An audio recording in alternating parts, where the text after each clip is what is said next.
الحمد لله رب العالمين والعاقبة للمتقين الصلاة والسلام على من كان نبيا وآدم بين الروح والجسد أجمل الأجملين أكمل الأكملين سيدنا وسندنا وحبيبنا ومولانا محمد وعلى آله وأصحابه وبارك وسلم. فقد قال الله تبارك وتعالى: أما بعد، فأعوذ بالله من الشيطان الرجيم. بسم الله الرحمن الرحيم. وقضى ربك ألا تعبدوا إلا إياه وبالوالدين إحسانا. صدق الله مولانا العظيم. أحدا قال النبي صلى الله عليه وسلم: رضا الرب في الوالدين وسخط الرب في سخط الوالدين. صدق الله مولانا العظيم. في شان حبيبه ومحبوبه مخبرا وآمرا: إن الله وملائكته يصلون على النبي يا أيها الذين آمنوا صلوا عليه وسلموا تسليما. اللهم صل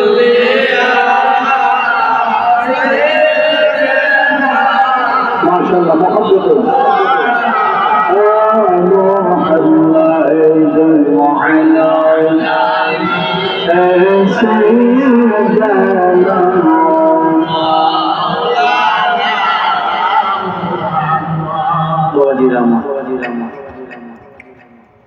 আপনারা আমাকে একটু ধৈর্য সহকারে সময় দিবেন, কারণ আজকে আমাদের সমাজের মধ্যে সব থেকে বড় অভাব হলো আদবের অভাব।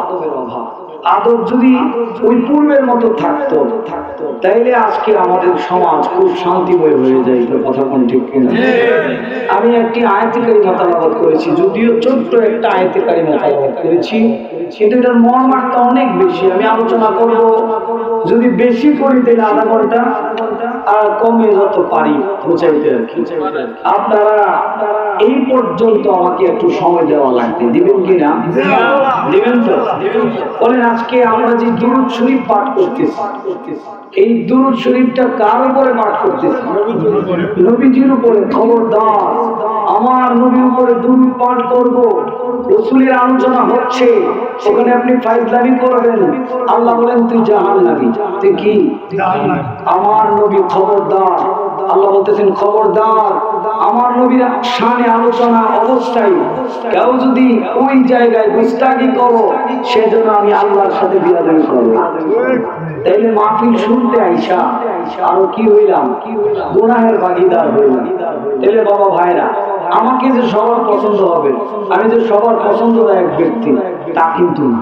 কিছু মানুষ আমার অপছন্দ করেন, তো আপনারা যদি কেউ অপছন্দ করেন, আস্তে করে বসে থাকেন, আমি কি বলি আমাকে দেখবেন না, আমার কথাগুলো শুনুন, ইনশাআল্লাহ উপকারে আসবে কিনা?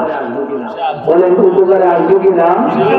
শুনেন, আপনি আমাকে যদি শত্রু মনে করেন, শত্রু মনে করে যদি আমার কথাগুলো আপনার এক টান দিয়ে ঢুকায় আরেক টান দিয়ে বের করেন, তাইলে কিন্তু আপনি আমার ওই আগের মতো মনে করবেন। আর যদি আপনি আমাকে এই আধা ঘন্টার জন্য বন্ধু মনে করেন, আমার ব্যাপারে যদি আপনার অন্য প্রবলেম থাকে, ধারণা থাকে, আপনার এটা সলভ হয়ে যাবে ইনশাআল্লাহ, আমি আশা করি। তাহলে আপনারা আমাকে একটু সময় দেন, আমি একটু কথা বলবো আপনাদের ওখানে। আমি বেশিক্ষণ আপনাদেরকে কষ্ট দিব না ইনশাআল্লাহ। বাবাজিরা ওই নবীর মহব্বতে প্রাঞ্জল ভাষায় এই শুনেন এটা উনি কেমন নবী। মদিনায় যখন আমার রাসূল মক্কা হিজরত করে যখন মদিনায় চলে গেছে, আমার নবীর উট, এই মদিনার নাম কিন্তু ছিল ইয়াসরিব। এই মদিনার নাম কিন্তু মদিনা ছিল না। আমার নবী মদিনাতে যাওয়ার আগে এই জায়গাটার নাম ছিল ইয়াসরিব। আপনারা না জানলে আজকে জেনে নেবেন, মদিনার আসল নাম কি ছিল? ইয়াসরিব। ওই আমার নবী যাওয়ার কারণে এটার নাম ইয়াসরিব বাতিল হয়ে গেছে, মদিনায় পরিণত হয়েছে। সুবহানাল্লাহ। ওই মদিনার ছেলেরা রাস্তার দুই পাশে দাঁড়িয়ে আছে। আমার নবী যখন মদিনাতে ঢুকলেন তারা আহলান সাহলান দিতে আরম্ভ করলেন। ছেলেরা দফ বাজায়া, কি বাজায়া? দফ দফ দফ দফ। এটা কিন্তু আবার ওই নাজায়েজ কোনো জিনিস না। দফ বাজানো ইসলামের জায়েজ আছে। দফ ওই এক চাউনিওয়ালা যেই দফ, এটা কিন্তু মুসলিম বিশ্বের অনেক জায়গায়, বাংলাদেশেও অনেক শিল্পীরা এটা বাজায়া ইসলামিক সঙ্গীত পরিবেশন করে। ওই দফ বাজিয়ে তারা আমার নবীকে হালান সাহলান দিতে লাগলেন আর বলতে লাগলেন, তালা'আল বাদরু আলাইনা মিন সানিআতিল বিদাই ওয়াজাবা শুকরু আলাইনা মাদআ লিল্লাহি দাঈ। আল্লাহুম্মা সাইয়্যিদিনা।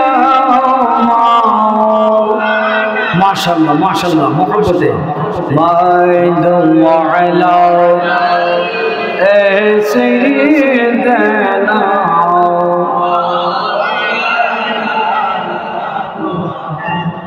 নবী গো আপনার ভালোবাসায় জান্নাত নসিব হয়ে যায়। নবী গো আপনার ভালোবাসায় ওয়াইসাল করনি জুব্বা পায়। আল্লাহুম্মা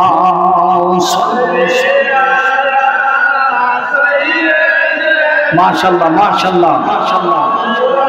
না মুহাম্মাদু আলা সাইয়্যিদিনা।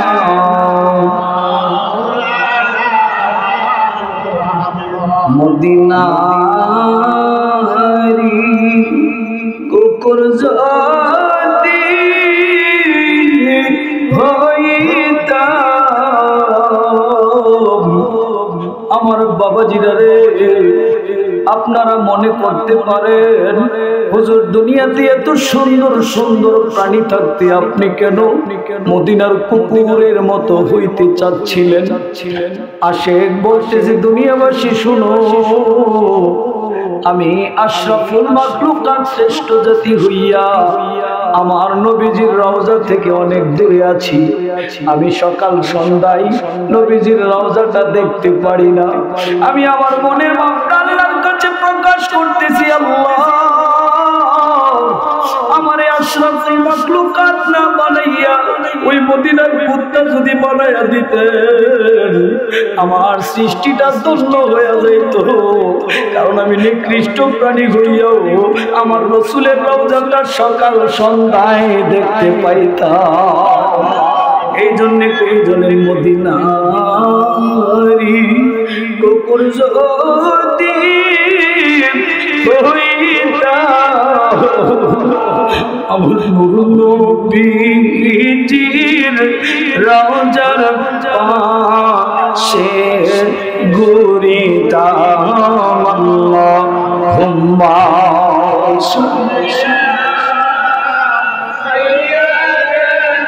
মাশাআল্লাহ মুহাম্মাদু আলা সাইয়্যিদিনা।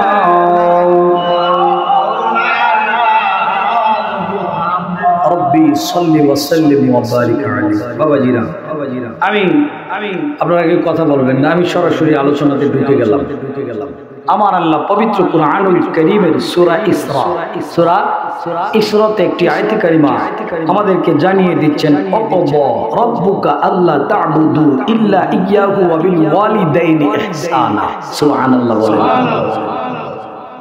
আর তোমরা রবের নির্দেশে, তোমাদের রব তোমাদেরকে নির্দেশ দিয়েছেন যে একমাত্র তারই ইবাদত করো। মানে আমাদের রব আমাদেরকে নির্দেশ দিয়েছেন আমরা যেন ওই রবের ওই ইবাদত করি। আল্লাহ ছাড়া কারো ইবাদত করা যাবে। আমার আল্লাহ বলতেছেন যে তোমার রব তোমাদেরকে নির্দেশ দিয়েছেন, ওহে আমার বান্দারা তোমরা আমারই ইবাদত করো, কারণ আমি আল্লাহ ব্যতীত অন্য কোন উপাসকের ইবাদত করা যাবে না। আমি আল্লাহ ব্যতীত অন্য কোন মূর্তি পূজার কি মানে মূর্তি পূজা করা যাবে না, খাট পূজা করা যাবে না। তারপরে কি আমি আল্লাহ ব্যতীত কাউকে সেজদা করা যাবে না। আমি আল্লাহ ব্যতীত তোমরা কোনো মানুষকে খোদা মনে করিও না, কারণ আমি আল্লাহই আল্লাহ, আমি স্রষ্টা, আমি একমাত্র স্রষ্টা, এমন স্রষ্টা আমার কোনো সমকক্ষ নাই। আমি এক এবং একক, আমি কাউকে জন্ম দেইনি, আমি কারো কাছ থেকে জন্ম হইনি। সুবহানাল্লাহ। ওই বেনাজির বেমিসাল আল্লাহ বলতেছেন, এ পৃথিবীর মানুষ আমি তোমাদেরকে নির্দেশ দিচ্ছি তোমরা আমারই ইবাদত করো। আমারই আমরা নামাজ কার জন্য পড়ি? আমরা দুরুদ এই যে রসুলের উপরে দুরুদ পড়তেছি এইটাও কি আল্লাহর ইবাদত? এটা কি আল্লাহর ইবাদত। এই কোরআন শরীফের একটা আয়াত আপনাদেরকে আমি শোনাচ্ছি। আল্লাহ বলতেছেন, ইন্নাল্লাহ নিশ্চয়ই আমি আল্লাহ, ওয়া মালাইকাতুহু এবং আমার ফেরেশতারা, ইউসাল্লুনা আলান নবী আমার নবীর উপরে সালাতু সালাম প্রেরণ করি। সুবহানাল্লাহ। কিও ভাইজানেরা, এই আয়াতটা যদি আমি যে অর্থটা বললাম এই অর্থটা যদি কেউ অস্বীকার করে আর বলে এটা কোরআনে নাই, আল্লাহর কসম আল্লাহে আমি আপনাদের এই চরবেলাবরের জমিনে বলে গেলাম, আমি আর কোনোদিন আপনাদের সম্মুখে এসে আমার মুখ দেখাবো না। এখন হইল কেন কথাটা বললাম? এই জন্য বললাম যে আমার রসুলের শানের কারণে। আল্লাহ বলতেছেন ইন্নাল্লাহ নিশ্চয়ই আমি আল্লাহ, আল্লাহ নিজে। সুবহানাল্লাহ বলেন। ওয়া মালাইকাতুহু এবং আমার ফেরেশতা, অর্থাৎ আল্লাহর ফেরেশতাদেরকে লইয়া। আল্লাহ তো নিজে করেনি, আল্লাহ আমার ফেরেশতাদেরকে নিয়া ইউসাল্লুনা আলান নবী আমার নবীর উপরে সালাত করি। সুবহানাল্লাহ। দুরুদের আরবি শব্দ, আরবি মানে দুরুদের আরবি হলো সালাত। দুরুদের আরবি কি? সালাত। নামাজের আরবি কি? সালাত। দুরুদের আরবি কি? সালাত। নামাজের আরবি কি? সালাত। দিন কয় ঘন্টা? 12 ঘন্টা। 12 ঘন্টা। রাত কয় ঘন্টা? 12 ঘন্টা। লা ইলাহা ইল্লাল্লাহ লিখতে কয়টা হরফ লাগে? 12টা। মুহাম্মাদুর রাসূলুল্লাহ লিখতে কয়টা লাগে? দিন এবং রাত। যেখানে আল্লাহ সেখানেই নবী, যেখানে রাত সেখানেই দিন, যেখানে আমার আল্লাহর ইসলাম আছে সেখানেই আমার নবী আছে। আমার আল্লাহ বলেন, ও পৃথিবীর মানুষ তোমরা আমার নবীর উপরে দুরূদ পড়লে পড়ো, না পড়লে নাই। আমার রাসূলের দুরূদ পড়ার জন্য আমি আল্লাহই যথেষ্ট। এখন যদি তুমি না পড়ো তোমার ক্ষতি হবে। একটা তাল গাছ আপনার সামনে দাঁড় করায়া আপনি যদি তাল গাছের গিয়া ঠুসাঠুসি করেন আপনার হাতের ক্ষতি হবে। তাল গাছের কিছুই হবে না। আমার আল্লাহ বলতেছেন, দুনিয়ার মানুষ রে আমার নবীর উপরে তুমি এই কুলুমউদ্দিন আর সুলুমউদ্দিন দুরূদ পড়লেই কি হবে, না পড়লেই কি হবে? তুমি যত আমার রাসূলের উপরে দুরূদ পড়বা তোমার মর্যাদা আমি আল্লাহ বৃদ্ধি করে দিব। আর তুমি যত আমার রাসূলের দুরূদ থেকে বিমুখ হয়ে যাইবা তোমার সম্মান, তোমার অস্তিত্ব আমি আল্লাহ কি করে দিব? এই দুলিশাত করে দিব। আর আমি আল্লাহই তো আমার নবীর জন্য দুরূদ পড়ার জন্য যথেষ্ট। সুবহানাল্লাহ। ইউসাল্লুনা আলান নবী আমার নবীর উপরে সালাতু সালাম প্রেরণ করি। আবার পরবর্তীতে আল্লাহ বলতেছেন, ইয়া আইয়ুহাল্লাযীনা আমানু, হে ঈমানদারেরা, সাল্লু আলাইহি ওয়া সাল্লিমু তাসলিমা, তোমরা আমার নবীর উপরে সালাতু সালাম প্রেরণ করো। এটা কাকে বলেছেন? ঈমানদারদেরকে বলেছেন। তাইলে আমরা যারা রাসূলের উপরে দরুদ পড়ি, এখানে আমি কোন দলকে ইন্ডিকেট করে বলতেছি না, আমরা যারা মুসলমান সব দলই তো রাসূলের দরুদ পড়ি কম বেশ, কথা কোন ঠিক কিনা?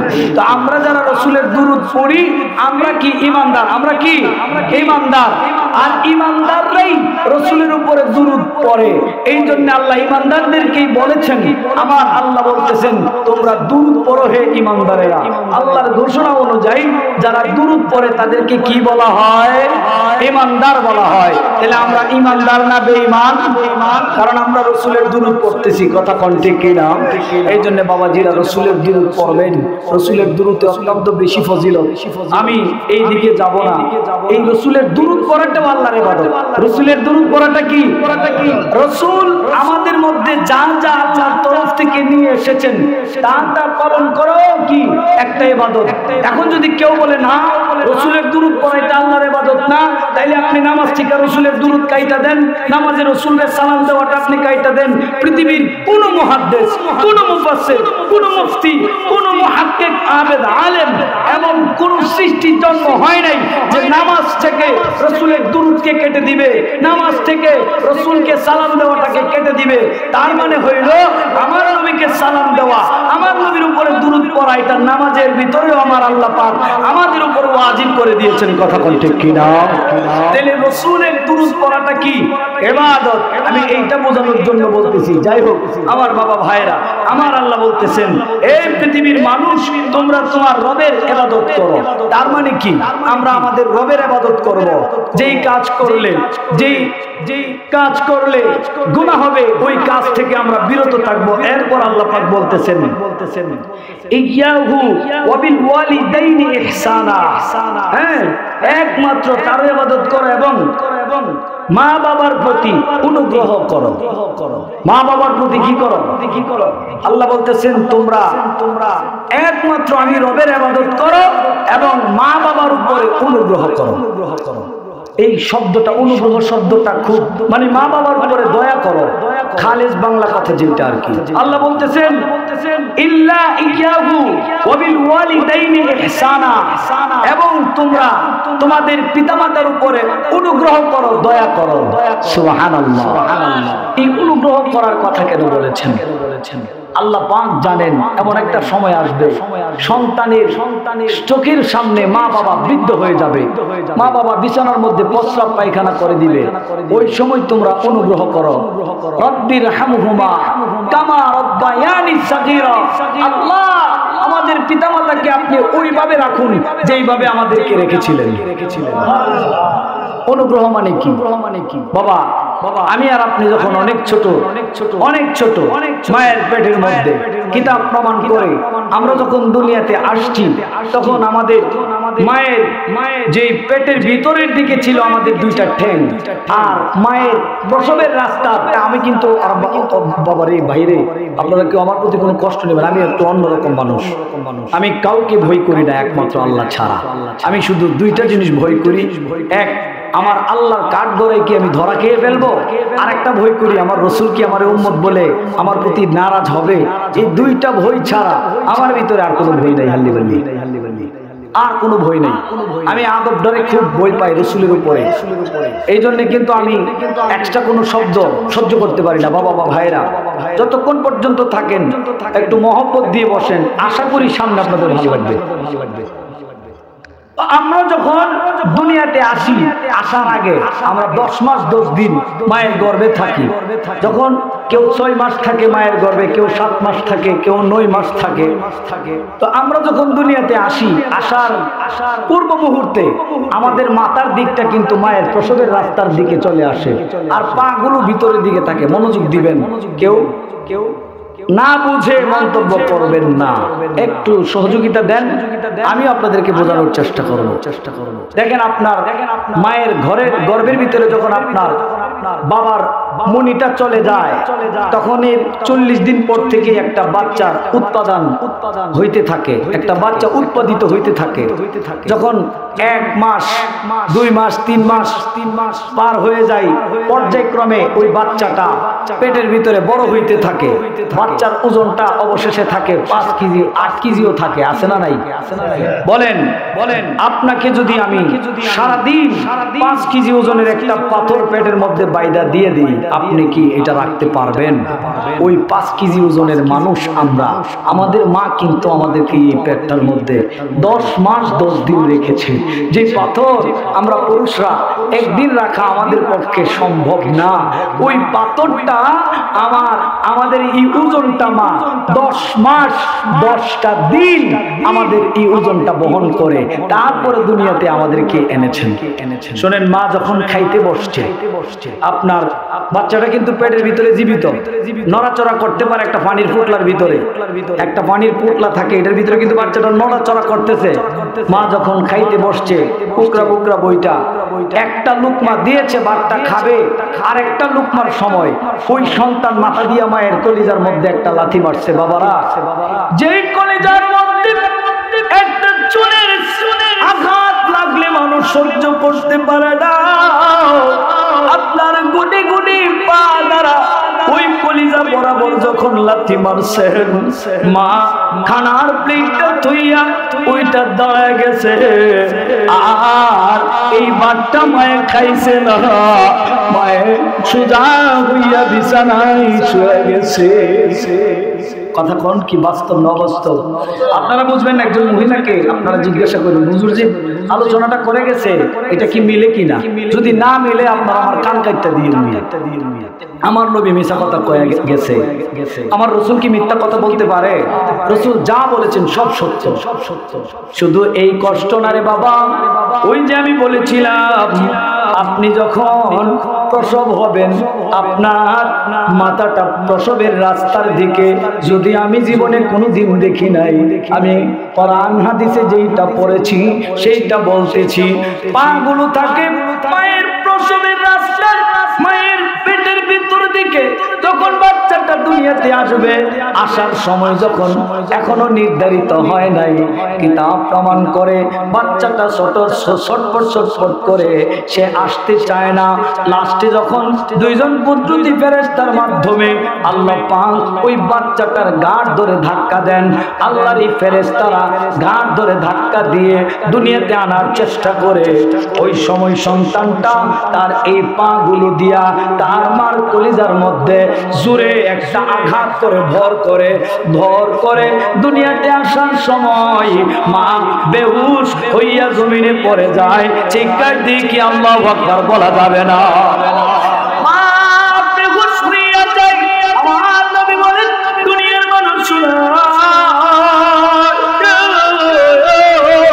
ওই সময় দুনিয়ার সমস্ত এমবিবিএস, সমস্ত ওঝা কবিরাজ, সমস্ত ডাক্তার যদি একত্রিত করে তার চিকিৎসা দেওয়া হয়, তার কিন্তু কোনো হুঁশ ফিরানো সম্ভব না।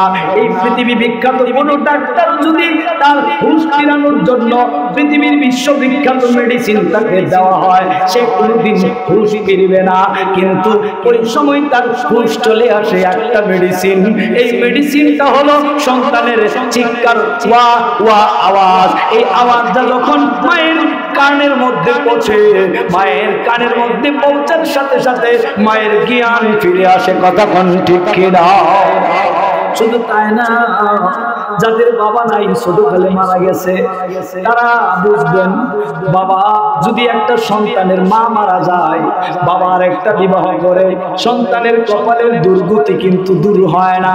এটা কিন্তু দিনের একটা বাস্তব নিয়ম। ছোটকালে যদি মা মারা যায়, সন্তানের কপালে অনেক দুঃখ কষ্ট আছে, করা লাগে। আর যদি বাবা মারা যায়, দেখবেন মোরগের বাচ্চাটাকে যেইভাবে তার ফাঁকনার মধ্যে রেখা লালন পালন করে, একটা মা বাবা না থাকলেও একটা সন্তানকে সেম ভাবে লালন পালন করে। আমি কি কথাটা মিথ্যা কথা বলছি? এই জন্য কবি বলেন, পিতা আনন্দে মাতায়া সায়রে ভাষায়া সেই যে চইলা গেল ফিরাইল না রে, ফিরাইল না।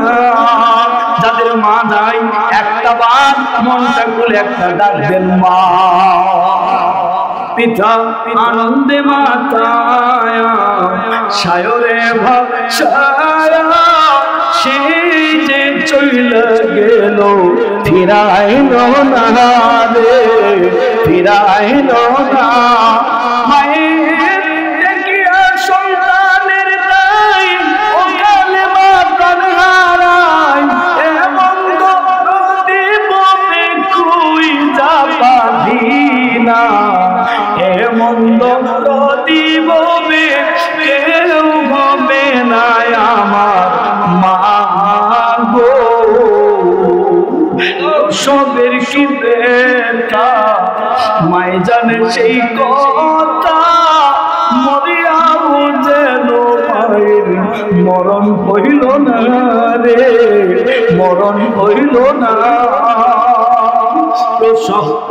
সবের কি বেতা মাই জানে সেই কথা, মরিয়াও যেন মায়ের মরণ হইল না রে, মরণ হইল না।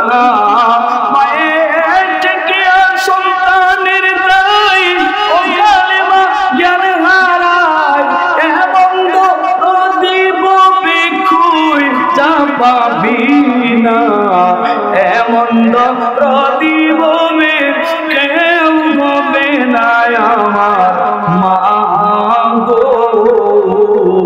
আমার বাবাজিরা, আমার নবীজি মাঝে মধ্যে হযরতে ফাতেমা তুজ-জোহরা আমার নবীজির কন্যা, তিনি যখন ঘুমায়া থাকতেন আমার নবীজি হযরতে ফাতেমা তুজ-জোহরা রাদিয়াল্লাহু তাআলা আনহার চেহারা মুবারকের দিকে তাকায়া তাকায়া বিনায়া বিনায়া কাঁদতেন। হযরতে খাতুনে জান্নাত কয়, একদিন আমার বাবার চোখের পানিটা আমার গালের মধ্যে পড়ে গেছে, আমি ঘুম থেকে জাগ্রত হইয়া দেখি আমার নবী বিনায়া বিনায়া কাঁদে আর আমার দিকে তীক্ষ্ণ দৃষ্টিতে তাকায় আছে। আমি জিজ্ঞাসা করলাম, বাবা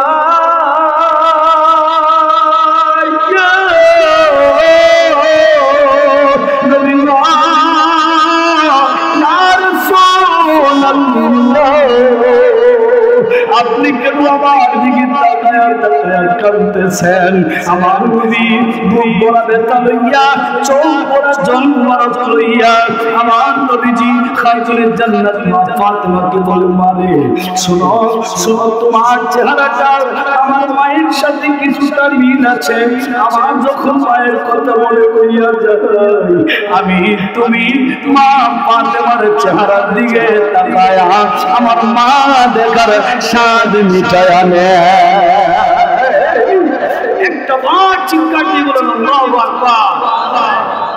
আমার বাবা ভাইয়েরা, আশরাফ আলী থানভী সাহেব উনি একটা কিতাব লিখেছেন মুসলমানের হাসি।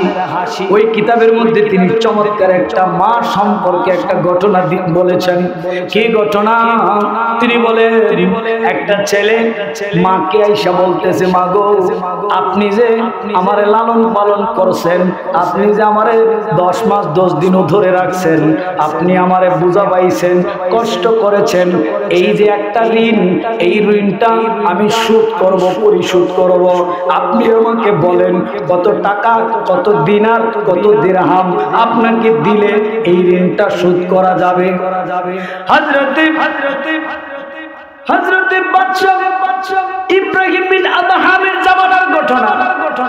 ওই ছেলেটা যখন মাকে প্রশ্ন করলেন, মা বলতেছেন আমি তোমাকে বলবো আগামীকাল সকাল বেলায় তুমি 10-12 জন বিচারকারককে ডাক দিবা, ওই সময় তাদের সামনে বলবো, আর নাও আমি তোমাকে একটা ডিম দিয়ে দিলাম, ওই ডিমটা তুমি নিয়ে যাও, এই ডিমটা তুমি তোমার বুকের উপরে রাখবা, সকাল বেলায় ওই বিচারের সময় তুমি এই ডিমটা আমাকে ফেরত দিবা। সন্তান বলতেছে এইটা কোনো ব্যাপার হইল? মা বলে সাবধান, এই ডিম যেন ফেরত পায়। বলে ঠিক আছে, এই ডিম নিয়ে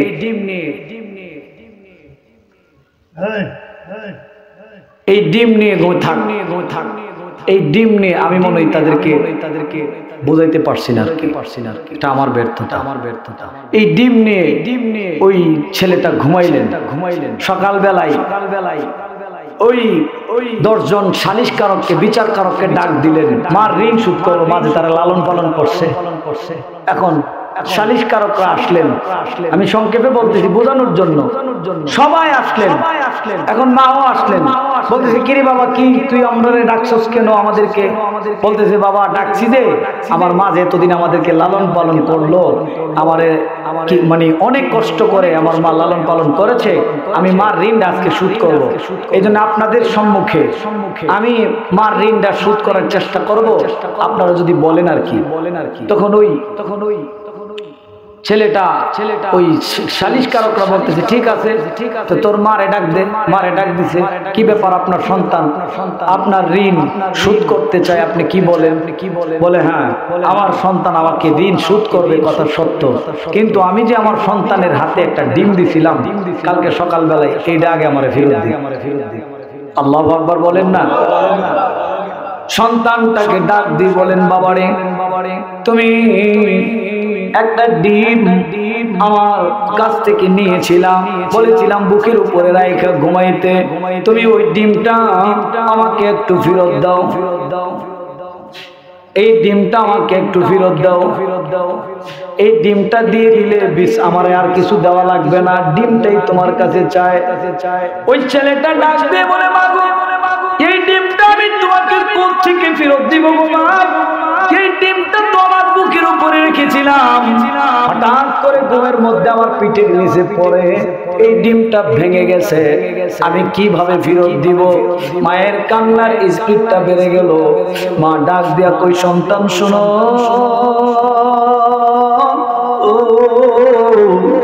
এমন একটা শক্ত ডিম তুমি এক রাত বুকের উপরে রাখতে পারো নাই, তোমার পিঠের নিচে পালায়া ভেঙে দিয়েছ। তুমি যখন শিশু ছিলা, তোমার চামড়াটা এই ডিমের থেকে পাতলা ছিল। তুমি যখন শিশু ছিলা, তোমার হাড়গুলো এই ডিমের চামড়ার চাইতেও পাতলা ছিল রে বাবা। ও বাবা, তুই বলো, তোর একটা আঙ্গুল আমার পিঠের উপরে, আমার পিঠের নিচে পড়ে কি ভেঙেছে? সন্তানটার আর বুঝতে বাকি নাই। সন্তানটা যাত্রী মায়েরা মারে আঞ্জা দিয়ে ধরে বলে, মা গো, তোমার মতো মায়ের ঋণ শোধ করা কোনদিন একটা সন্তানের পক্ষে সম্ভব হবে না। সুবহানাল্লাহ। আমার বাবাজিরা, আমার নবীজি রাহমাতুল্লিল আলামিনের কাছে একটা বালক আসছে, ইয়া রাসূলুল্লাহ, আপনি আমাকে জিহাদের মধ্যে নিয়ে যান, আমি জিহাদে যাব। আমার নবী বলতেছেন, তুমি জিহাদে যাইবা, তোমার বাড়িতে কে আছে? বলে, আমার বাড়িতে আমার বৃদ্ধা মা আছে। বলতেছে, তাইলে তুমি তোমার মায়ের খেদমত করো, জিহাদের সওয়াব হয়ে যাবে। সুবহানাল্লাহ। এরে আমার বাবাজিরা, গভীরভাবে খেয়াল করবেন। হযরত নবী পাক দু জাহানের বাদশা বলেন, শুনো ও আমার সাহাবী, তোমার জিহাদে যাওয়া লাগবে না। তোমার যে মা আছে, ওই বৃদ্ধা মা খেদমত করলেই তোমার আমলনামায় জিহাদের সওয়াব আমার আল্লাহ দিয়ে দিবে। সুবহানাল্লাহ।